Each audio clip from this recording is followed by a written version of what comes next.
Right, we are live and welcome to this episode of the Unnoticed LinkedIn Safari with Simon Chapazone, South Africa. Do you want to say hi, Simon? Hey, Jim. Good to be back and excited for the next episode that we're going to do now. Me too, and me, Jim James here. And so, Simon, what have you got in store? Last week we looked at posting. The week before that we looked at my profile, and slowly but surely we're getting better. But what have you got in store for us today? Yeah, I want to kick off with some good news. And the good news, the whole reason why we do this is to get you more views on your profile to promote your book.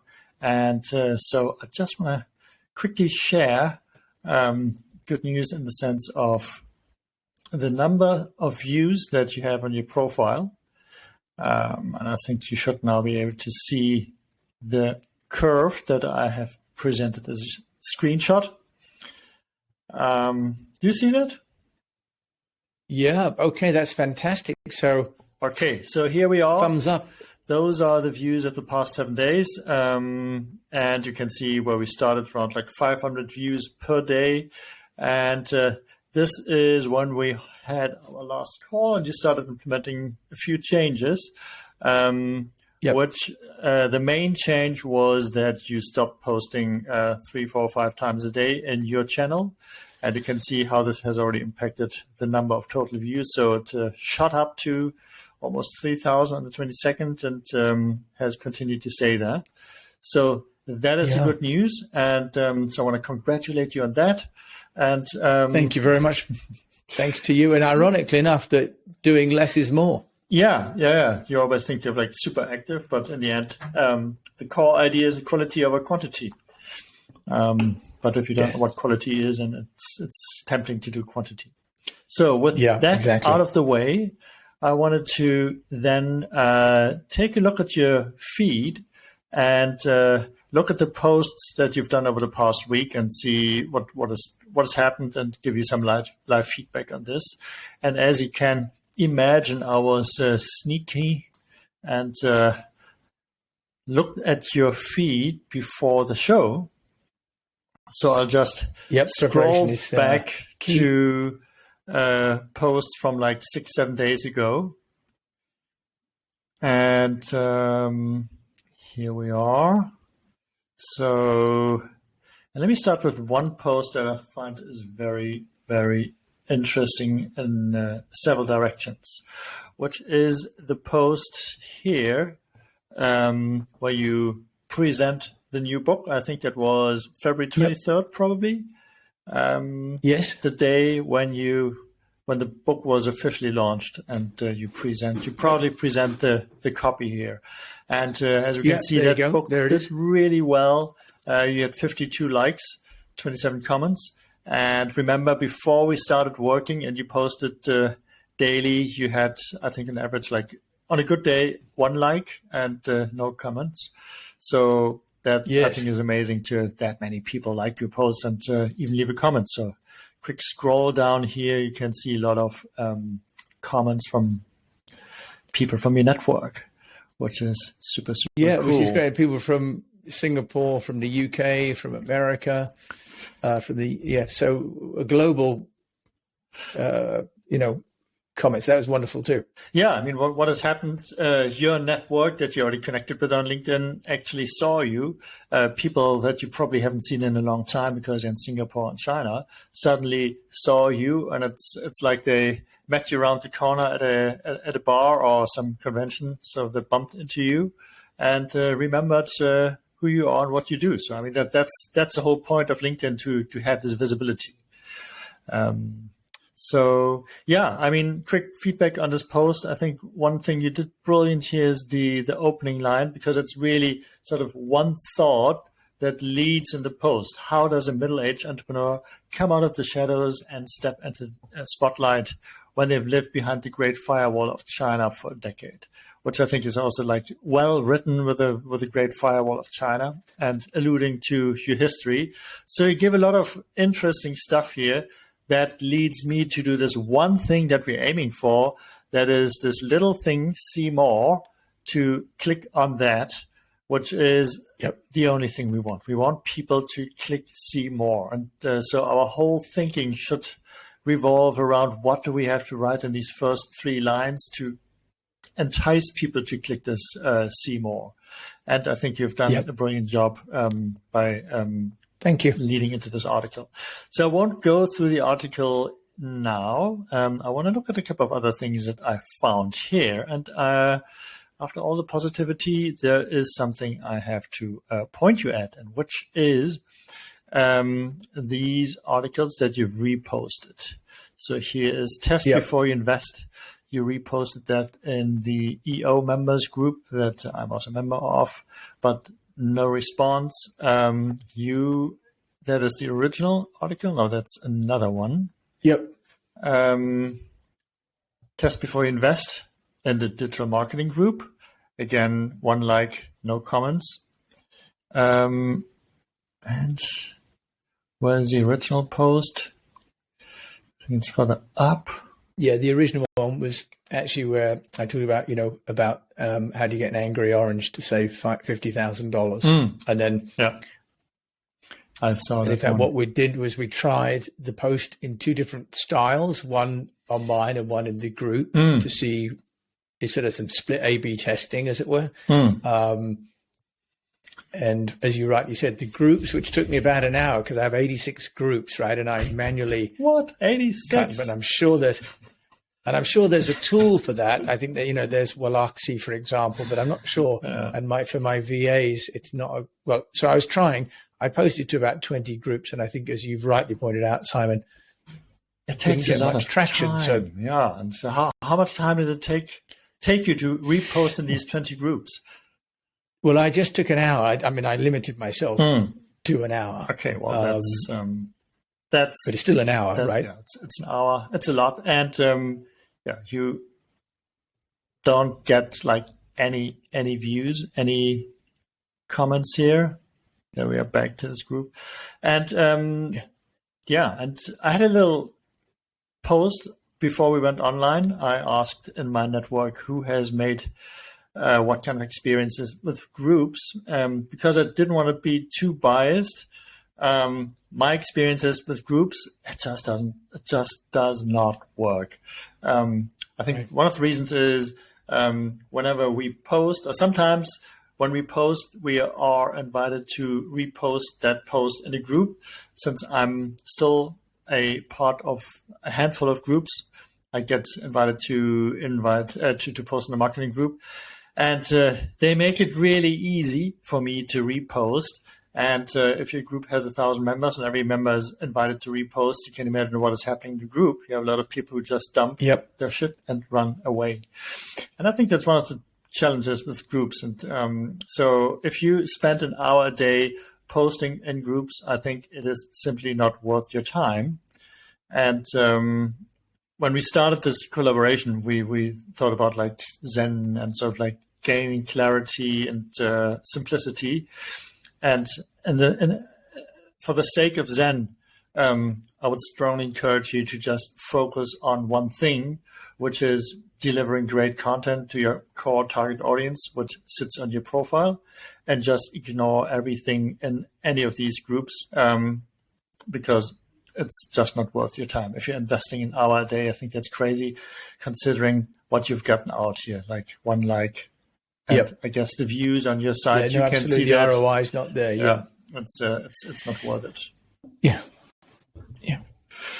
Cool. So with that out of the way, let's then look at a couple of posts. We already looked at one, which we have seen work well.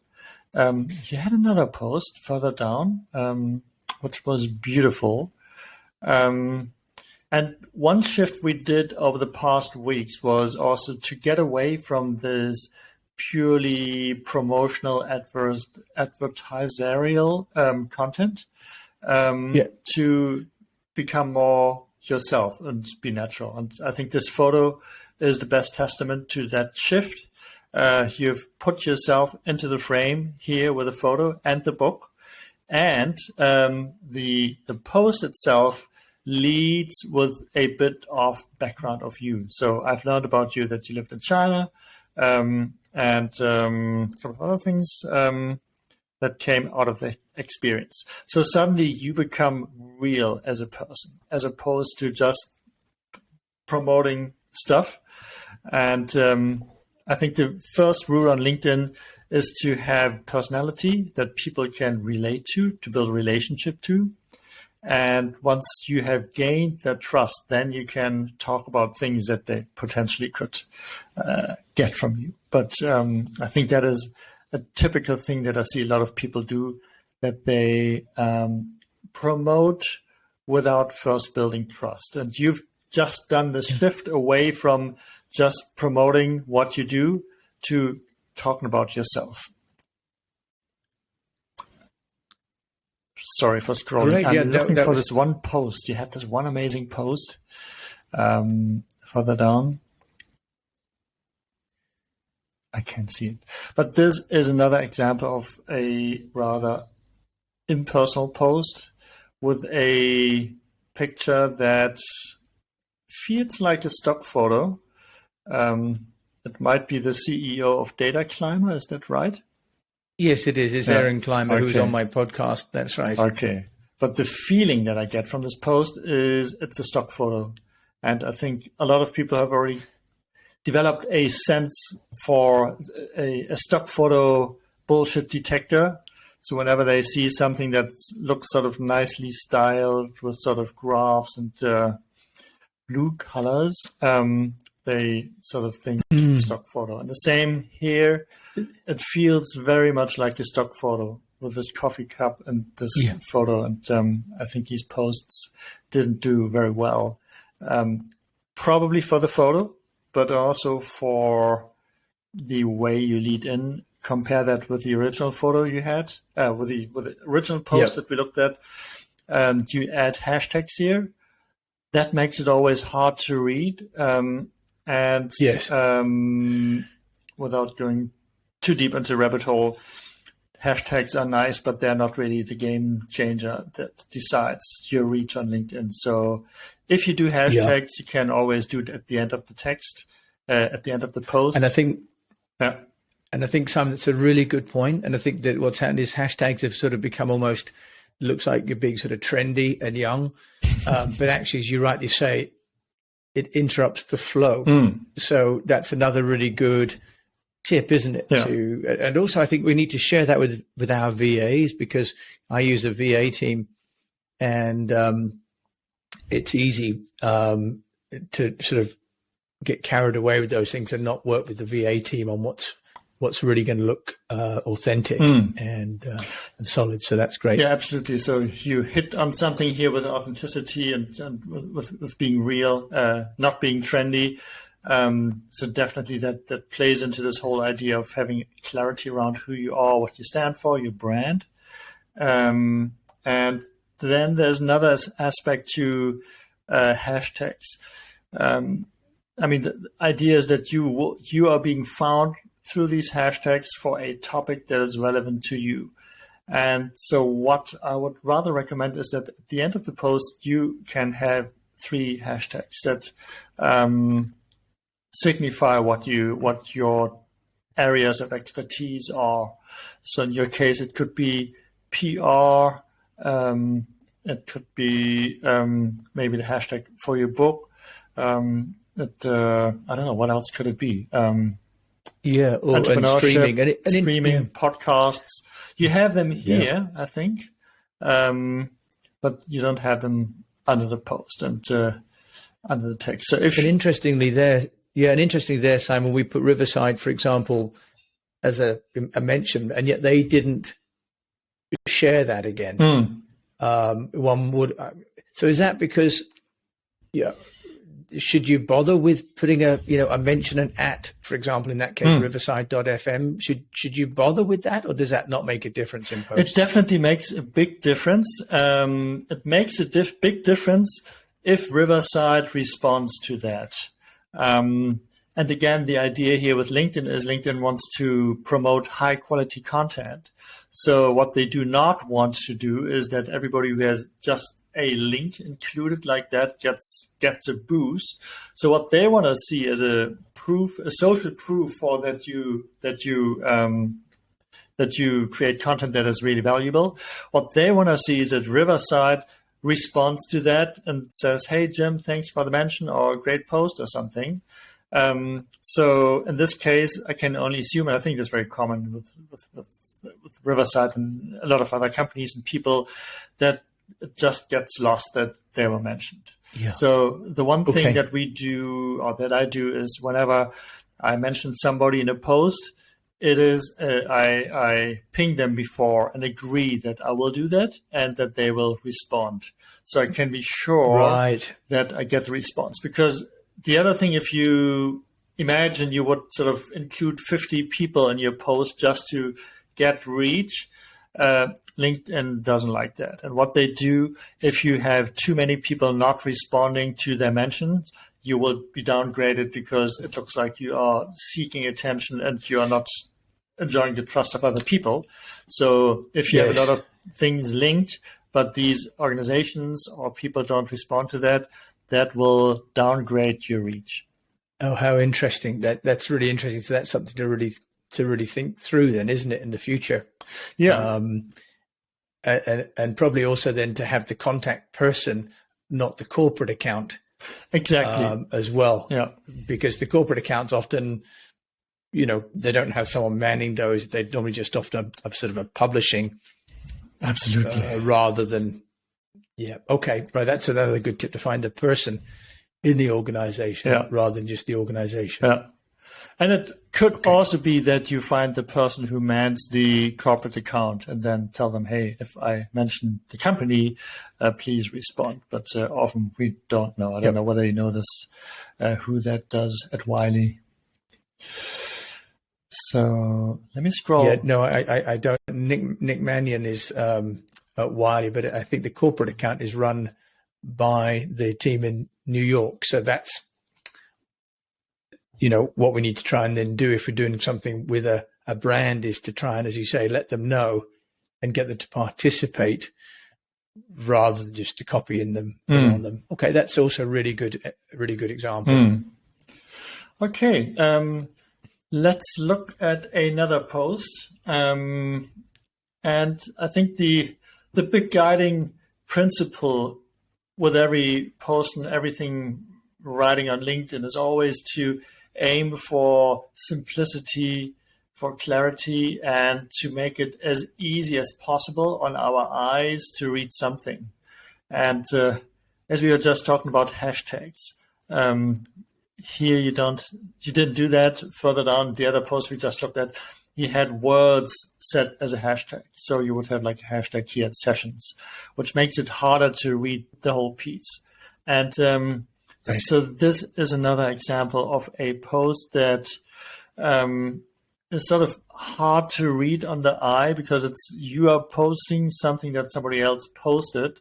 So I first have to check out, okay, it's Jim with all the titles here, then that's what you write. And then it's another person with all the titles of that person with just one sentence. And then I have to click see more. And imagine again, you are riding on the London subway between two stations. You have 30 seconds. Wi-Fi is bad. It's wet. And you've only got a screen this big. It's a small screen. How much mental energy do you have to sort of read this thing and figure out sort of what is the thing about, and then to get them to click the see more thing, to then read the post, and on top have some graphics that are very colorful. Let's put it that way. So Simon, what should one do if for example, in this case, I'm one of the hosts on the Prowly PR platform webinars. Should I not share that, or do I need to cut and paste that and make it into my own post? Yeah, great question. I think the first principle from which to operate from is to always think, what is this something that is of interest to my audience? And if yes, then how can I best present that thing that I can assume is of interest to the audience? And very often we see that what is being shared is of interest to the person who shared that, but not to the audience. Right. And talking about myself, I mean, I have a lot of things that I'm very passionate about, that I love reading about, and I have to hold myself back to not reshare that, because I know for my audience it's probably nothing that they really associate with me, or that they would understand. So I really rarely repost something, only if it's really on topic for what I speak about. Okay. So that's one thing. The other thing is that you can help your reader by having a longer introduction. That is something that also LinkedIn likes very much. So what you could have done here, instead of just having this 2-thing sign up here, you could have basically written a whole piece talking about what is happening here and how that is relevant and important to your audience and what they will get out of this. What you do here is you say, I'm excited to hosting a session on the up-and-coming PR episode hosted by Proudly PR Software. Sign up below. I don't know, first time I hear about the Proudly PR Software podcast, I assume. If I don't know what it is, if I'm not a fan, I don't know why I should listen to this. So you could have said something along the lines of why this is a good podcast and why this episode with you particularly is going to be insightful to me and why it might be worth my time joining. And sort of do a proper post that could sit in and on itself without having to leverage a second or third party post to explain the context. Okay, great. That's really good guidance. I think, as you say, it's about not being lazy, isn't it, Simon? Because you can reshare things easily. Exactly. It's tempting to do that, right? Yeah. But actually we mustn't, right? Okay, so that's also a really good learning. Yeah. Yeah. It's okay, we've got about 5-6 minutes left, Simon. So as you know, we like to try and keep this all just in 30 minutes. So we've got about 7 minutes left. Okay, let me look for the other post. Oh, this is us. We are live here. Is it? Yeah, we're live. Exactly. Was that this one where I did the chart? This is the last post here. Yeah. I thought I might have got a bit more off of that one with the events, which can be used as triggers. But because Ant Cousins asked me about that from Fact Matter, and I thought I'd write a response to his question to me on LinkedIn, but I thought I might get more uplift on this. Yeah, so why do you think I didn't? One reason why I think this thing did not as well as you would hope for is that the graphic distracts from what is being written here. Can ChatGPT tell you how you should pull the trigger on PR today? Maybe, but can it make the answers into a snazzy mind map? Then we have the mind map here. I cannot really read this here. I mean, this is impossible for me to read. Okay. So I don't really know what this thing is about. This I can read. Events which can be used to create public relation activities. Okay. But if we think, again, come back to the mental load that we create here, with everything that I cannot really easily recognize and read, I create mental load that is wasting the audience's attention, and everything that I can't see is doing exactly that. And also PR triggers. Jim James can barely read that, the unnoticed. So you have a lot of things here that take away my attention, and I'm trying to make one simple decision, and the decision is this going to be worth my reading time? And if I cannot make an instant decision on whether it's worth my reading time or not, I probably just skip and move on. Yes. Okay. So I made a mistake there by I created something in Simple Minds as a mind map, and I should have gone into Canva and built that out to be a better graphic. Okay. But is it worth reposting that, or is it worth reposting that, or is it dead once you? That's a great question. Because nobody's really seen that, you can easily repost that. A thing we should also not be embarrassed to do, because especially if a post didn't do well, nobody saw that because LinkedIn doesn't show to a lot of people. So doesn't hurt to give it another try, improve it, and see how that works. So definitely, if you have a better idea of how to present that, try that and just repost it. That is, I think, one of the secrets of the big influencers, that they are not afraid to just retry and reuse things that didn't work with a new thing. Okay. So we've got about 4 minutes left, and there are 5 minutes left, Simon. Yeah. So I don't want to leave you with this is really good. Criticism. I also want to sort of show examples of how things can be better, and there are for sure people. So Eugene is a great guy, and he's also from Singapore by accident. Yeah, I heard him on your podcast. I connected with him on LinkedIn as a result. Yeah. So that's why I wanted to share his posts. And as you can see, his style is very simplified, very sleek and clean. So if we compare this post to the last post, in terms of mental load, you have 2 lines, easy to read. You have the slide deck poster. And a poster. You have a clear value proposition, 10 steps that got me to 10,000 followers. If I'm interested in getting to 10,000 followers or gaining a lot of followers, I can instantaneously make a decision on, hey, this is interesting. Let's check it out. So compared to your post that we just looked at, this one here, which is so. I got the point. Yes, I need to make a post. It's no contest. And then I don't have premium, and I don't get to use a carousel. Are those connected?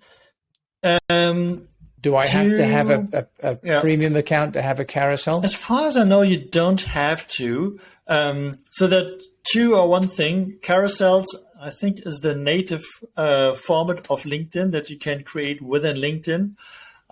Honestly, I've never used them when I do a slideshow, and I think Eugene does the same here. That is something that is created outside of LinkedIn. It's just a PowerPoint presentation saved as a PDF. I use Google Slides. I've set it up in a way that I have squares, and then I work on these squares. It's like a presentation. Once I'm done, I save it as a PDF, upload it as a document, and then you have this slideshow effect.